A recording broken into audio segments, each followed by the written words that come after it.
आप देख रहे हैं एसएनसी आवाज सैफी अब्बास के साथ। नमस्कार, एसएनसी आवाज में एक बार फिर आपका स्वागत है। रात के अंधेरे में चोर चोरी करते हैं, लेकिन जिनके यहाँ चोरी करते हैं उनकी व्यवस्था भी अंधकार में चली जाती है, क्योंकि तिनका जोड़कर लोग अपना आशियाना बनाते हैं और उसके बाद चोर जब बेखौफ होकर चोरी को अंजाम देते हैं तो वही आशियाना उनका ऐसा हो जाता है जहां उन्हें लगता है कि कुछ भी नहीं बचा है। बर्बादी का ये आलम लगातार चल रहा है। एनसीएल के सेक्टर भी दुधीचुआ, जैन और उसके आसपास चोरों का इतना खौफ है कि लोग ड्यूटी जाएं या अपने गांव जाएं या कहीं शादी में जाएं, उन्हें ऐसा लगता है कि ठीक उनके पीछे चोर एक बड़ी चोरी को अंजाम दे देंगे। सबसे हैरान कर देने वाली बात है कि एनसीएल के द्वारा बाकायदा लोहे की ग्रिल लगाई गई है, लेकिन चोर जो कमजोर जगह देखते हैं वहां पर बेखौफ होकर घुसते हैं, चोरी को अंजाम देते हैं। पुलिस पेट्रोलिंग तो कर रही है, लेकिन उसके बाद भी चोर चोरी में सफल हो रहे हैं। सबसे बड़ी बात यह है, सैकड़ों आवासों में चोर ये पहचान लेते हैं कि कौन सा आवास खाली है। उनकी रैकी इतनी जबरदस्त है, पुलिस तो इन चोरों तक नहीं पहुंच पा रही है, लेकिन चोर सुने आवास में आसानी से पहुंचते हैं और बेखौफ होकर चोरी को अंजाम दे रहे हैं। सेक्टर भी दुधीचुआ भी 151 में रहने वाले सूरज पांडे, जो दुधीचुआ में वित्त विभाग में है, उनके यहाँ पे चोरी हो गई है। वो पटना गए हुए थे शादी में और लौट कर आने के बाद उन्हें इस चोरी का पता चला है। उनके द्वारा जैन चौकी में रिपोर्ट दर्ज करा दी गई है, लेकिन जिस तरीके से लगातार चोरी हो रही है उससे खौफ का माहौल भी बना हुआ है।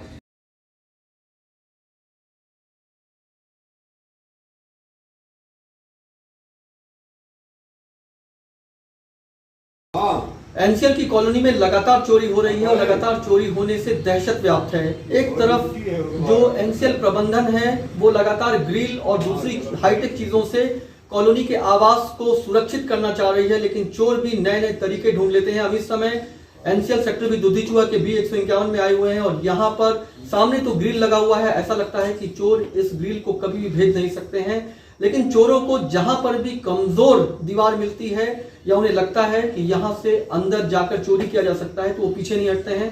बी 151 में जो सूरज पांडे जी का घर है, उनके ठीक पीछे सेजमारी करके लाखों की चोरी कर ली गई है। जिस समय ये चोरी हुई है आवास में कोई भी नहीं था। आप सोचिए कि एक दिन के लिए कोई आवास से बाहर जाता है, जबरदस्त रैकी चोर करते हैं और वो इस तरह के मौके को कभी भी नहीं चूकते हैं। एक बड़ी चोरी करके चोर फरार हो गए। ऐसे ही हुआ सूरज पांडे के यहाँ पर चोरों के द्वारा इस तरीके से पूरा सामान बिखरा दिया गया है। क्या क्या चोरी हुआ है? चोरी कुछ बच्चों के हाथ में चांदी के आभूषण वगैरह थे, हाथों में कंगन वगैरह, और कुछ कैश था। और बाकी हम लोग आए तब से तो थोड़ा मानसिक संतुलन तैयार नहीं है। हम लोग खुद भी पूरा देख रहे हैं एक बार कि एक्चुअल में पता चल जाए कि हमारा क्या गया है, क्या बचा है। और पेपर, सारे कागजात, जरूरी कागजात जो अलमारी में थे वो भी सब इधर पूरा आंगन तक फेंका हुआ तो था। आप कहाँ गए थे और कितने दिन के लिए गए थे? हम पिछले शुक्रवार की रात लगभग 9:30 के आसपास हम लोग पटना में चचेरे भाई की शादी थी, उसमें हम लोग गए हुए। यहाँ पे कोई नहीं रह रहा था? यहाँ पास कोई नहीं था। तो उसके बाद आप कब आए? अब मैं आज जस्ट दोपहर में 4:30 बजे, 4-4:30 के बीच में हम लोग पहुंचे हैं। तो इस तरह की चोरी होने का पता चला है? हाँ। अच्छा, आसपास के लोगों ने कोई सूचना दिया कि कहीं कुछ चोरी नहीं, हो गई? आगे से आदमी घुसा तो मैं सब ठीक ठाक दिख रहा था। फिर हमने ये दरवाजा खोलने की, मैं गाड़ी सामान उतारने लगा, ये दरवाजा खोलने की कोशिश की है, तो क्या हुआ कि ताला खोलने के बाद भी दरवाजा खुल नहीं रहा था। क्योंकि इसको अंदर से लॉक कर दिया जाएगा तो गया था और ये बेड घसका के इसके सामने कर दिया गया। तो मेरे को मतलब बुलाया गया अंदर, मैं आया। ये फिर हम लोग बाथरूम का देखे तो देखे कि वहां से तोड़ा हुआ है दरवाजे।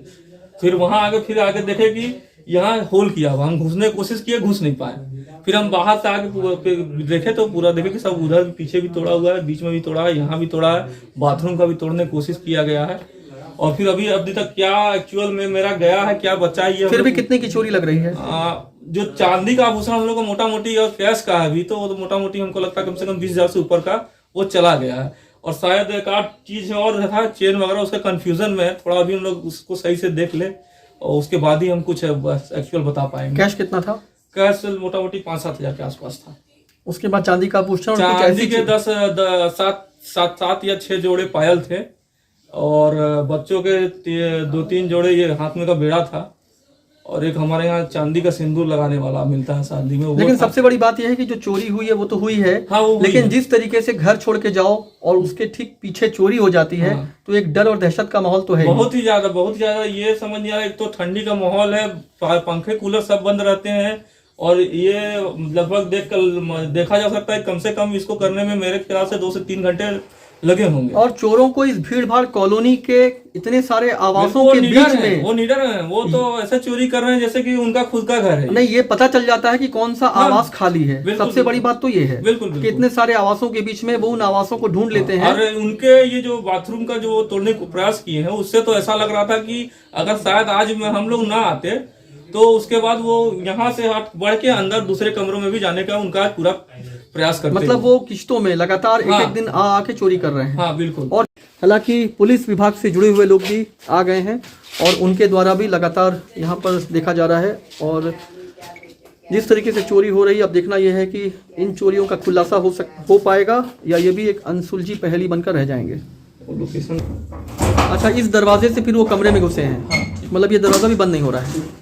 ये भी दरवाजा भी उन्होंने तोड़ने की कोशिश की है, जिससे दरवाजा डैमेज हो गया और सही से बंद नहीं हो पा रहा। चोर पीछे से अंदर आए और बाकायदा ताला तोड़कर, पीछे की दीवार तोड़कर अंदर आए और उसके बाद कमरे में जाने के लिए आप ये सोचिए कि जब वो एनसीएल की बनाई हुई इस दीवार को ही तोड़कर अंदर आ जाएंगे तो चाहे कितने भी दरवाजे लगाए जाएं, चाहे लोहे की कितनी भी ग्रिल लगा जाए, वो सारी की सारी जो है वो बेकार हो जाएगी, क्योंकि वो इस तरह से दीवार तोड़कर बाकायदा सेधमारी करके अंदर आ रहे हैं। और आप देख सकते हैं इस तरीके से बेखौफ होकर उनके द्वारा इस चोरी को अंजाम दिया गया है।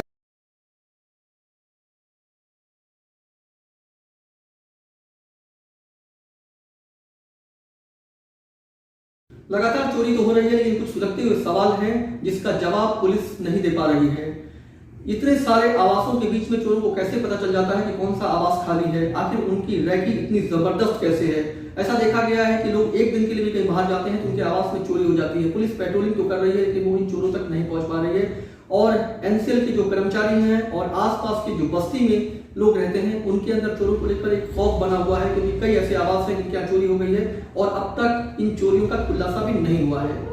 जिस तरह से सूरज पांडे के यहाँ चोरी हुई है, उनके अंदर भी एक खौफ का माहौल है। उन्हें इस तरह का लग रहा था कि वो अपने गांव तो जा रहे हैं, लेकिन कहीं उनके आवास में चोरी ना हो जाए। और जिस तरह का डर था वही हुआ, उनके आवास में चोरी हो गई है। उनके द्वारा पुलिस को सूचना दे दी गई है।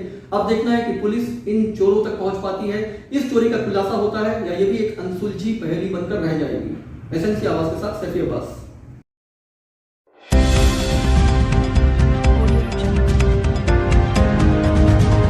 आप देख रहे हैं एसएनसी आवाज, सैफी अब्बास।